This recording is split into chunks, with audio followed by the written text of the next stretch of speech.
जांगीड़ महासभा दिल्ली के चुनाव इंदौर में 2 स्थानों पर संपन्न हुए। प्रधान पद के उम्मीदवार के लिए ये चुनाव हुए, जिसमें कोरोना नियमों का पालन करते हुए मतदान करवाया गया। मतदान में सदस्यों ने उत्साह से हिस्सा लिया। अखिल भारतीय जांगीड़ महासभा दिल्ली के चुनाव में कोरोना के नियम का पालन करते हुए मास्क लगाकर मतदान कराया गया था। साथ ही सैनिटाइजर का प्रयोग भी किया गया। 20-20 वोटरों की टुकड़ी बनाकर मतदान के लिए भेजा गया। रतन लाडवा और राजेश शर्मा ने बताया कि अखिल भारतीय जांगीड़ महासभा का मुख्यालय दिल्ली में है और ये चुनाव मध्य प्रदेश, तमिलनाडु, यूपी सहित पूरे देश में हो रहे हैं। देश भर में 77,000 मेंबर में हैं, वहीं इंदौर में 2800 सदस्य हैं। प्रधान पद के लिए 2 प्रत्याशी चुनाव मैदान में उतरे, जिसमें से एक दिल्ली और एक गांधीधाम के हैं। हमारे अखिल भारतीय जांगीड़ ब्राह्मण महासभा दिल्ली के चुनाव हैं, प्रधान पद के चुनाव हैं और इसमें मध्य प्रदेश में, तमिलनाडु में, यूपी में, मतलब पूरे देश में चुनाव हो रहे हैं। इसके 77,000 पूरे देश में हमारे अखिल भारतीय जांगीड़ ब्राह्मण महासभा के 77,000 मेंबर है और इंदौर में 2800 मेंबर हैं। ये प्रधान पद के चुनाव है। इसमें 2 प्रत्याशी हैं, एक दिल्ली के हैं, एक गांधीधाम के हैं।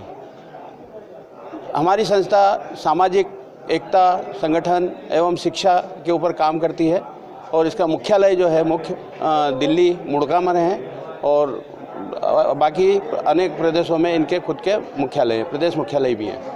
कोरोना को देखते हुए किस प्रकार का यहाँ पे क्या? कोरोना के चलते हुए पूरा सैनिटाइज, यहाँ पर पूरे गोले बनाए गए हैं, सैनिटाइज की बोतलें रखी गई है एवं मास्क लगाकर ही मतदान किया जाए, ये बिल्कुल उस पर पूरा ध्यान रखा जा रहा है।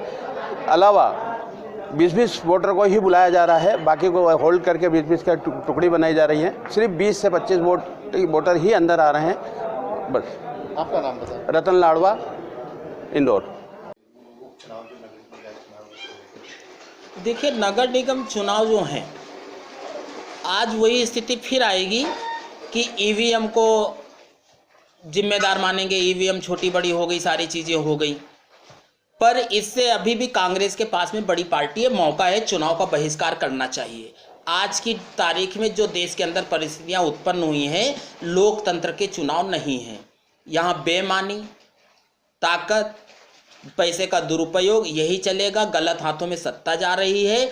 आज हमारे देश में सबसे बड़ी दुर्दशा ये हो रही है और बहुत ही घटिया बात ये हो चुकी है कि किसानों को जिस पार्टी ने आतंकवादी बोल दिया हो, इसके बाद सारी बात खत्म होती है। ये देश हमारा है, हमारा रहेगा और यहाँ पर जब तक गरीब के नाम पे चुनाव लड़ा जाता है, गरीबों का कोई मतलब नहीं, ना शिक्षा से मतलब, ना स्वास्थ्य से मतलब। मैं 3 चीज़ों पे लोगों को संदेश देना चाहता हूँ कि हमारे को कुछ नहीं चाहिए। हमारे देश की जनता को, हर बच्चे को, चाहे अमीर हो गरीब हो, उसके लिए पूरी शिक्षा फ्री होनी चाहिए, स्वास्थ्य पूरा फ्री होना चाहिए, रोजगार के साधन होने चाहिए।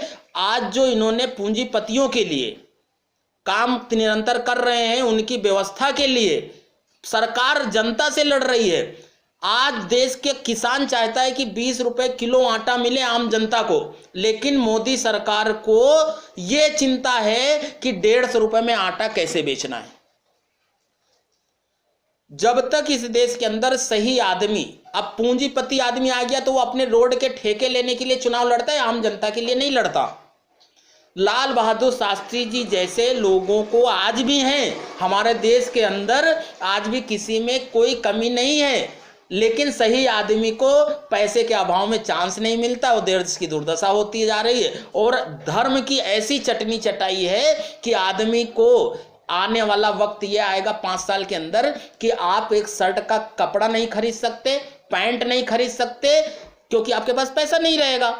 सिर्फ लंगोट पहनने को मिलेगी और वो लंगोट भारतीय जनता पार्टी देगी और तब इस देश की जनता बोलेगी कि अब हम गर्व से कह रहे हैं, अब हम हिंदू हो गए। हमारे हिंदू धर्म में सिर्फ लंगोट पहनी जाती है।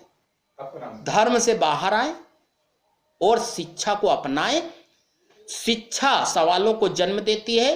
बाबा हमको बोलते आश्रम की तरफ जाओ, योगी जी संसद की तरफ जा रहे हैं। इनसे सीखना चाहिए जनता को कि स्कूल की तरफ जाए, शिक्षा को अपनाएं और अपनी देश की जिम्मेदारी निभाएं। यही हमारा सवाल है। आपका नाम? राजेश यादव।